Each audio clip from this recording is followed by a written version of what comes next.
तो फ्रेंड्स, इस वीडियो में बात करने वाले हैं आरपीएससी सेकंड ग्रेड 2026 में जो एग्जाम अभी खत्म हुआ है उसकी, और आने वाले टाइम में जो 2027-28 में जो एग्जाम होने वाला है उसमें किस तरीके के रूल लेने वाले हैं, किस तरीके से आप अपने इस वीडियो को देखने के बाद आप अपने उन रूल्स को ढंग से समझ लेंगे और अपने भविष्य को आप तय कर सकेंगे। बात करेंगे 2026 के परिप्रेक्ष्य में पदों की संख्या, अपेक्षित कट ऑफ और वो रूल्स जो 2026 से अब लागू हुए हैं, जो अब आने वाले 2027-28 हर एग्जाम में आपके लिए एप्लीकेबल होंगे।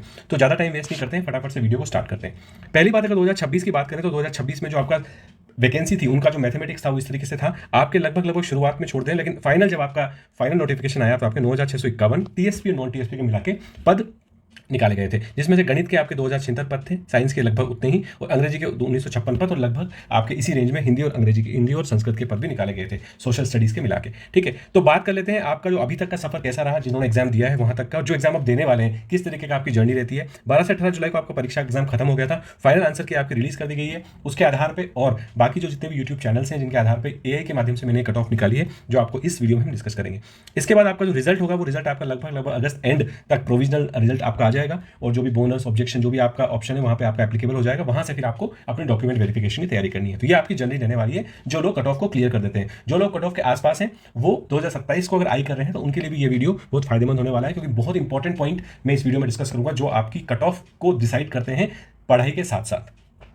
बात करते हैं सबसे पहले रूल की, जो आपका गेम चेंजर रहा है, रहता है हमेशा आरपीएससी सेकंड ग्रेड और फर्स्ट ग्रेड के एग्जाम में, वो है 40% का बहुत ही सख्त नियम।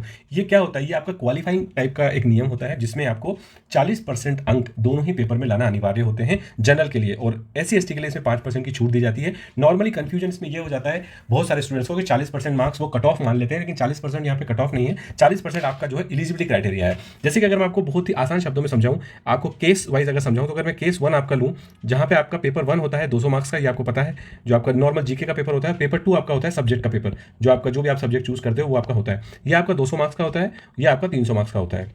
केस 1 आपका बनता है कि फॉर एग्जांपल आपकी कट ऑफ है, आपको यहां पे 80 मार्क्स लेके आने हैं मिनिमम।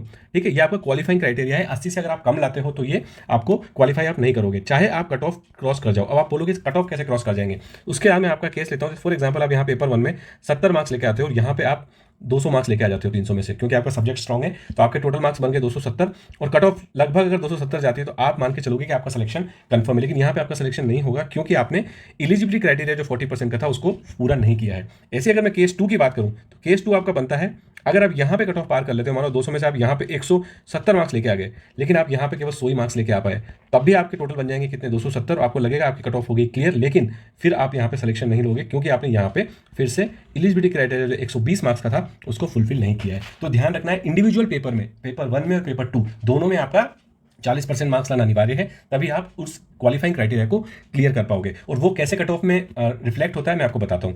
एक और रूल आपका जो इसी वर्ष आपका जो स्टार्ट हुआ है वो है आपका पांचवा विकल्प। अब पांचवा विकल्प क्या होता है, नॉर्मली आपका जो भी क्वेश्चन आता है उसमें 4 ऑप्शन होते हैं, उनमें से कोई एक करेक्ट होता है। पांचवा आपका इसमें ऑप्शन दिया है, अगर आप उस क्वेश्चन को अटेम्प्ट नहीं करते हैं तो अब तक क्या था, आप उसको छोड़ सकते हैं, उसको छोड़ के आ सकते थे, लेकिन ये नया एक रूल लेके आए हैं। उसका जो मेन पर्पज है रूल का वो यही है कि जब आप किसी क्वेश्चन में ऑब्जेक्शन लगाते हैं या कोई क्वेश्चन बोनस होता है तो उसमें ये आपका पांचवा विकल्प अगर आपने चूज किया तो आपको बहुत फायदेमंद रहेगा। तो नियम क्या कहता है, नियम ये कहता है कि अगर आपको कोई प्रश्न छोड़ना है, अगर आप उसको अटेम्प्ट नहीं करना चाहते हो तो आपको 5वां ऑप्शन भरना पड़ेगा, अदरवाइज आपकी 1/3 मार्क्स कटेंगे अगर आपने वो ऑप्शन नहीं भरा तो ये काफी इंपॉर्टेंट रोल करेगा, इसीलिए क्योंकि ये रूल पहली बार आया है तो कट ऑफ, इसलिए ही कट ऑफ कम जाने के चांसेस हैं। तो जिसने इस रूल को समझा है, जिसने इस रूल को फॉलो किया है, उसके चांसेस सिलेक्शन के बहुत अच्छे बन जाते हैं। उसके बाद इन्होंने एक डिस्क्वालिफिकेशन क्राइटेरिया भी इसमें दे दिया है कि 10% मार्क्स अगर आप 10% अगर आपने ज़्यादा छोड़ दिए तो फिर आपको वैसे ही डिस्क्वालीफाई कर दिया जाएगा, चाहे आप 500 में से 500 मार्क्स भी लेके आ रहे हो। तो ये भी one of the important criteria बन जाएगा। काफ़ी सारे स्टूडेंट्स इसमें गलती कर सकते हैं और जो है यहाँ पे आपको ध्यान रखना है। लेकिन अगर आप 2027 की तैयारी कर रहे हो तो ये वीडियो ध्यान से आप देख लो। इसमें आपको करना क्या है, अगर आपको क्वेश्चन अटेम्प्ट नहीं करना है, आपने डिसाइड कर लिया है किसी भी रीजन की वजह से, चाहे आपको नहीं आता हो, चाहे आपको लगता है कि वो बोनस क्वेश्चन है, चारों में से कोई भी ऑप्शन आपको सही नहीं लग रहा है, तो उसको छोड़ना नहीं है। 5वां ऑप्शन आपको सेलेक्ट उसमें करना है, उस सर्किल को भर देना है। ये बात आप दिमाग में अपना बिठा लीजिए, ठीक है। अब ये कैसे होगा, अब आपका इससे फर्क क्या पड़ा, जो आपका पहला रूल आया 40% वाला, नॉर्मली क्या होता है कि जो सब्जेक्ट होते हैं जैसे कि साइंस और मैथ्स, इस टाइप के सब्जेक्ट में पेपर 2 में, स्पेशली पेपर 2 में 120 मार्क्स लेना थोड़ा सा टफ हो जाता है। तो यहाँ पे क्या होता है, बहुत सारे स्टूडेंट्स डिस्क्वालीफाई हो जाते हैं, चाहे वो पेपर 1 में आउट ऑफ आउट मार्क्स ही क्यों ना लेके आ जाए। और यहीं पे आपका ऑप्शन आता है ये वाला, फिफ्थ ऑप्शन वाला जो प्रॉब्लम इन्होंने इंट्रोड्यूस की है, उसमें क्या होगा, बहुत सारे स्टूडेंट जो इस बात को समझ नहीं पाए होंगे वो क्या करेंगे, क्वेश्चन को या तो छोड़ के आ जाएंगे, पांचवा ऑप्शन नहीं भरेंगे, या फिर 10% से ज़्यादा क्वेश्चन गलती से छूट जाएंगे। तो उसके लिए क्या होगा, पहले तो नेगेटिव मार्किंग होगी, और 10% से ज़्यादा छूट गए तो क्या होगा, आप डिस्क्वालीफाई हो जाओगे। डिस्क्वालीफाई का मतलब है कि आपकी चाहे कट ऑफ कितनी भी आ रही हो, डिस्क्वालीफाई का मतलब होता है आप डिस्क्वालीफाई हो गए, आप अब उस दौड़ में शामिल नहीं हो। ठीक है, तो ये बात आपको समझ लेनी है, स्पेशली 2027 वाले जो स्टूडेंट्स हैं, क्योंकि मैंने आपको बोला है कि 2027 की भर्ती भी अब जल्द आएगी, लगभग दिसंबर के आसपास इसकी भर्ती आने के चांसेस है। तो आप जो वीडियो देख रहे हैं वो ध्यान रखें। बात कर लेते हैं कट ऑफ की। कट ऑफ की बात करें अगर तो एसएसटी सामाजिक विज्ञान की आपकी जो कट ऑफ है वो 285 से 295 में जाने के चांसेस है। नॉर्मली इसमें 40% का इतना प्रभाव नहीं रहता है, क्योंकि पेपर 1 और पेपर 2 लगभग सेम सोशल स्टडीज बैकग्राउंड से ही आते हैं, तो आपके इसमें कट ऑफ भी हाई जाती है, और 40% का इतना उसमें रोल नहीं रहता। जहाँ की साइंस और मैथ्स में आपका इसका बहुत रोल रहता है, जैसे मैंने आपको बताया अर्लियर कि 120 मार्क्स लाना थोड़ा सा टफ हो जाता है, तो इसकी कट ऑफ आपकी रिलेटिवली कम जाती है। तो अगर हिसाब से देखा जाए तो अगर ओवरऑल ही आप 40% दोनों में भी लिया है तो आपका इसमें सिलेक्शन हो जाएगा, लगभग 200-210 के आसपास में कट ऑफ जाती है। इंग्लिश और संस्कृत की बात करें तो आपकी कट ऑफ 300 से 310 के बीच, और संस्कृत की 325 से 335 की बीच, हिंदी की भी आपकी कट ऑफ लगभग 310 से 320 में ही जाने के चांसेस हैं।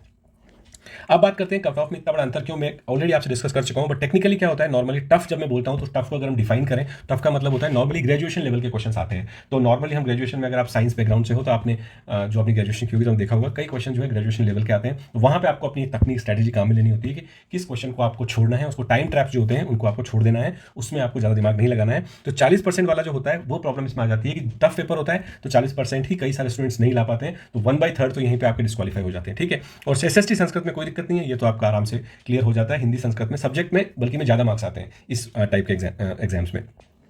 अब उसके बात करें, अब आपका नेक्स्ट एक्शन प्लान बनता है, आपने पेपर दे दिया, आंसर की मिला ली है, लेकिन आपको लगता है कि आपके कुछ क्वेश्चंस जो हैं एज पर आपको जो बुक में दिया हुआ है वहां से उसका ऑप्शन गलत था या उन्होंने गलत माना है, तो आप क्या कर सकते हैं, ऑब्जेक्शन लगा सकते हैं। उसके लिए आपको 3 स्टेप फॉलो करनी पड़ेंगे। स्टेप 1, आप पोर्टल में जाइए, वहाँ पे आपका 100 रुपीज़ पर क्वेश्चन, आपको 5 क्वेश्चन है, 6 क्वेश्चन है, 10 क्वेश्चन है, उस हिसाब से आपको पर क्वेश्चन 100 रुपीज़ फीस पे करनी पड़ेगी। और आपको क्या करना पड़ेगा, अपना प्रमाण प्रूफ अपलोड करना पड़ेगा। प्रूफ में एक बात विशेष ध्यान रखना, कोई भी स्टूडेंट्स किसी भी कोचिंग का, गाइड का इसका प्रूफ नहीं देगा, आपको बाकायदा CBSE NCERT राजस्थान बोर्ड की बुक्स का ही आपको जो है वहाँ पे प्रूफ देना है, और प्रूफ आपका PDF के उससे आपको अपलोड कर देना है, और फिर वो आपका जो भी ऑब्जेक्शन होगा उसको टेकन ओवर कर लिया जाएगा। और अगर वो ऑब्जेक्शन सही होता है तो आपको अपने मार्क्स उसके लिए निर्धारित कर दिए जाएंगे। एक बात और विशेष ध्यान रखना, इसमें जो ऑब्जेक्शन दायर करता है, अगर क्वेश्चन बोनस हो गया तो बोनस तो सबको ऑप्शन मिलेगा, लेकिन अगर आपके किसी क्वेश्चन के लेके आपको ये लग रहा है कि आपने 3rd ऑप्शन लगाया है लेकिन की में 4th ऑप्शन है, तो आपको ही उसका बेनिफिट मिलेगा, सबको नहीं मिलेगा। ठीक है, बोनस होता है तो उसका बेनिफिट सबको मिलेगा।